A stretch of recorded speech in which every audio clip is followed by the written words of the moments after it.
Madagascar, an island where the whispers of Africa meet the echoes of Asia, is home to one of the most ethnically diverse populations in the world, the Malagasy. The unique appearance of the Malagasy people has long fascinated scientists, who have spent years trying to figure out how African skin tones, almond-shaped eyes, and Asian wavy hair all ended up on the same head.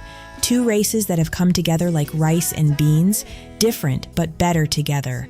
To truly understand the Malagasy people, one must embark on a journey through time and across the seas. Welcome to Afro Artista Films.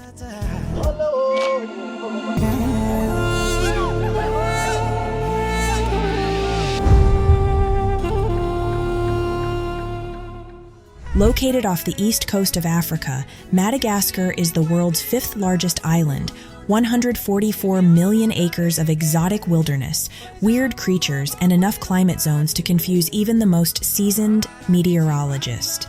It's almost the size of Texas, but without the cowboy hats, oil rigs, or the collective existential dread.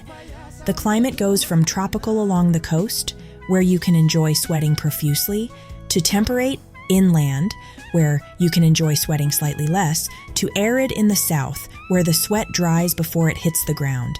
This is home to around 30 million plus people known as the Malagasy. Their faces are like a genetic lottery draw, somewhere between Africa and Southeast Asia, with features that could make an anthropologist's head spin. Madagascar's genetic diversity manifests in a wide range of phenotypes. On the coast, people tend to have darker skin, broader noses, and tightly coiled hair, making it clear that Africa's genetic stamp came through loud and proud. In contrast, the highland tribes, such as the Merina and Betsileo, frequently display features more associated with Austronesian populations, including lighter skin, straighter hair, and more delicate facial structures. This variation reflects historical settlement patterns. The coastal regions were more accessible to African migrants, while the highlands, isolated by rugged terrain, became a stronghold for Austronesian settlers.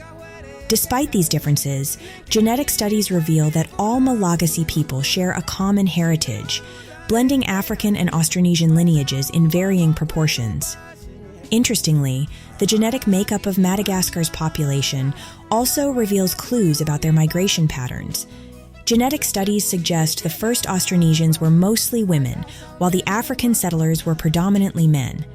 Let's just say Madagascar's love story started early and involved a lot of matchmaking.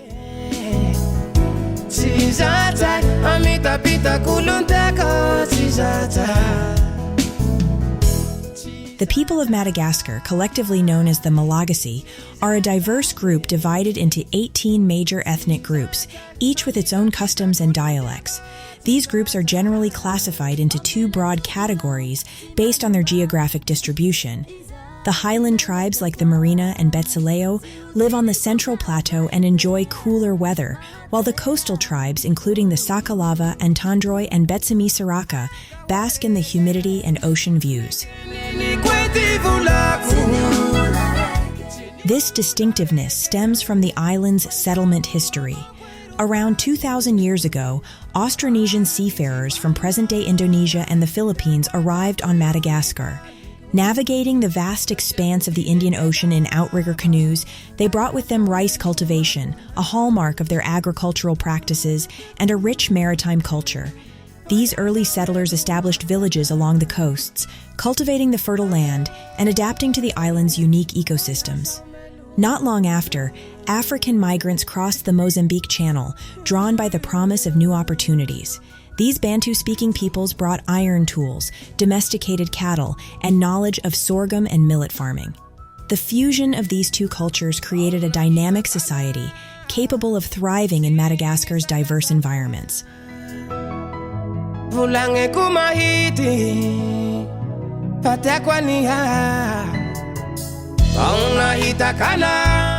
In modern Madagascar, attitudes toward blackness vary depending on geography, history, and how much patience people have for unpacking centuries of human migration. Coastal tribes openly embrace their African heritage.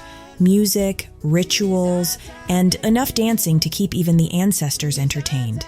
Meanwhile, up in the highlands, things get a bit more delicate. The Merina and Betsileo might nod politely to their African ancestry, but some prefer to flaunt their Austronesian lineage.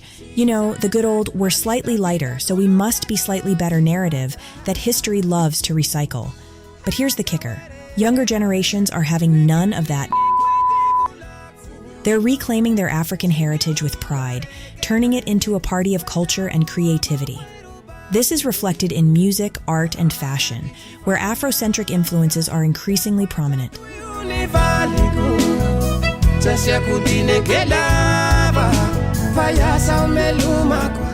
The Highland tribes, particularly the Merina and Betsileo, have historically been the dominant political and economic forces on the island.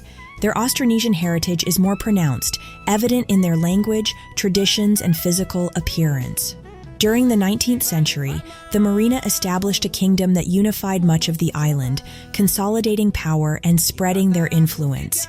This period of Merina dominance laid the groundwork for a centralized state, but also created tensions with the coastal tribes. The coastal tribes, including the Sakalava, Betsimisaraka, and Antandroy, have a stronger African influence in their culture and appearance. These groups often view themselves as distinct from the Highlanders, a sentiment rooted in historical rivalries and disparities in wealth and power. The Merina's historical dominance has sometimes led to feelings of marginalization among the coastal communities, exacerbating regional divisions. Despite these differences, the Highland and coastal tribes share a deep cultural connection. The Malagasy language, spoken across the island, serves as a unifying force. Derived from Austronesian roots with significant Bantu influences, it reflects the island's dual heritage. In music, art, and dance, the Malagasy people express their unique identity, drawing on both African and Austronesian traditions. Their cuisine, too, reflects this fusion, combining rice, a staple of Austronesian diets, with African-inspired dishes featuring cassava, plantains, and zebu meat.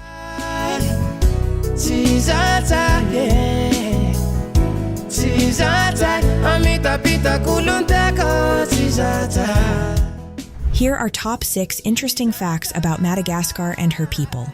1. Ancestor worship is central.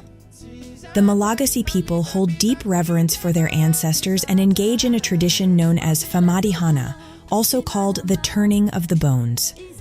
The Famadihana ceremony involves dancing with your ancestors' remains. Yep. Grandma gets to party even after she's gone. During the ceremony, people retrieve their ancestors' remains and rewrap them in fresh burial attire, rewriting their names on the cloth to keep their memory alive. Lifting the corpses above their heads, they then dance around the tomb to music before returning them to the family tomb. This sacred ritual is performed every 5 to 7 years to pay homage to the deceased, strengthen family connections, and seek blessings from the departed spirits. 2.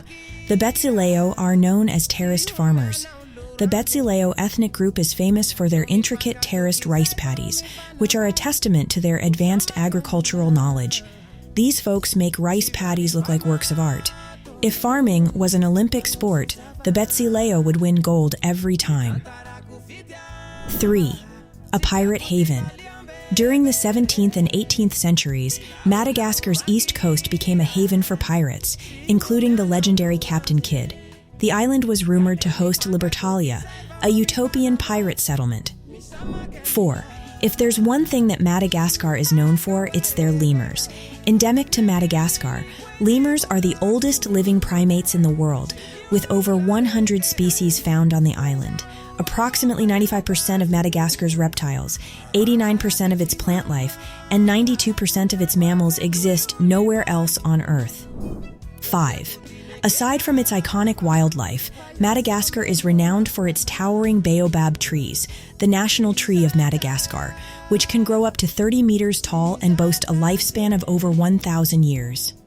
The thick, straight trunk of the tree swells into the shape of a bottle as it collects rainwater. 6. The zebu cow is sacred. In Madagascar, zebus are a big deal. But don't get on their bad side. They have horns and they know how to use them. The people of Madagascar are walking, talking historical artifacts who prove that sometimes mixing things up can create something beautiful. I appreciate your time, and I hope today I satisfied your curiosity about the Madagascar people. Take care of yourself, and until the next video, bye-bye.